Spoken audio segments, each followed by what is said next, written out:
গুলশানের কার্যালয়ে নিয়মিত অফিস করছেন তারেক রহমান। বিএনপির চেয়ারম্যান হিসেবে দায়িত্ব নেওয়ার পর আজ টানা তৃতীয় দিন কার্যালয়ে আসেন তিনি।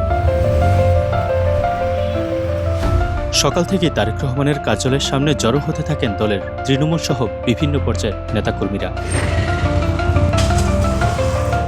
সরেজমিনে দেখা যায় দলনেতা তারেক রহমানের জন্য প্রতিদিনই দূর দূরান্ত থেকে উপহার নিয়ে আসছে নেতাকর্মীরা, প্রকাশ করছে দলের প্রতি আনুগত্য ও ভালোবাসা। ঢাকা শহরে যত রিক্সা চালক এবং 68,000 গ্রাম বাংলাদেশের মানুষ আছে, শ্রমজীবী মানুষ, প্রত্যেকটি শ্রমজীবী মানুষ কিন্তু বিএনপি ভালোবাসে, বিএনপি সমর্থন।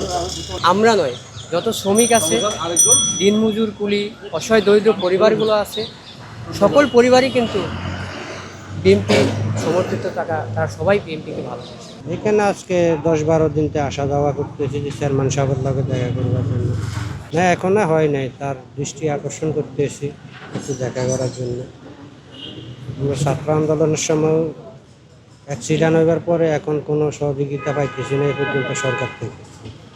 আমার কাছে তো সব ডকুমেন্ট আছে, এই পর্যন্ত কোনো সহযোগিতা পাইনি। খালি আমাদের লক্ষ্মীপুর শহীদুদ্দিন চৌধুরী এনি ভাই আর আমাদের যুব দলের রাশেদ ভাই, এই ছাড়া আর কেউ আমার সহযোগিতা করে না।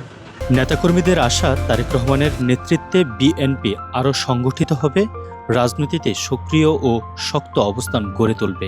সারা বাংলাদেশের রাজনীতি আবর্তিত হচ্ছে, উনি মানুষকে আশা দিচ্ছেন এবং বাংলাদেশের মানুষ জানে যে উনি একমাত্র আশার বাস্তবায়ন রূপ দিতে পারবে আর কি। আর আপনি জানেন যে উনি এখন বিএনপির বাংলাদেশ ন্যাশনালিস্ট পার্টির এতদিন ভারপ্রাপ্ত চেয়ারম্যান ছিলেন, এখন উনি পূর্ণাঙ্গ চেয়ারম্যান। তো ওনার সাথে বিভিন্ন সময় মানুষ কাজে আসেন দেখা করতে বা ওনাকে সালাম দেওয়ার জন্য, ওনার একবার সাক্ষাৎ করার জন্য প্রতিদিনই গুলশান কার্যালয়ের সামনে হাজার হাজার নেতাকর্মী আসেন। প্রতিদিন কার্যালয়ে ঢোকার পর থেকে দলীয় কার্যক্রম ও দেশের সাম্প্রতিক রাজনৈতিক পরিস্থিতি নিয়ে গুরুত্বপূর্ণ বৈঠকে অংশ নেন তারেক রহমান। জাতীয় নির্বাচনকে সামনে রেখে এইসব বৈঠকে মূলত দলীয় প্রস্তুতি, সাংগঠনিক শক্তি বৃদ্ধি এবং নির্বাচনী কৌশল নির্ধারণেই গুরুত্ব দেওয়া হয়। বিল্লাল হোসেন স্বাধীন, বাংলা নিউজ 24।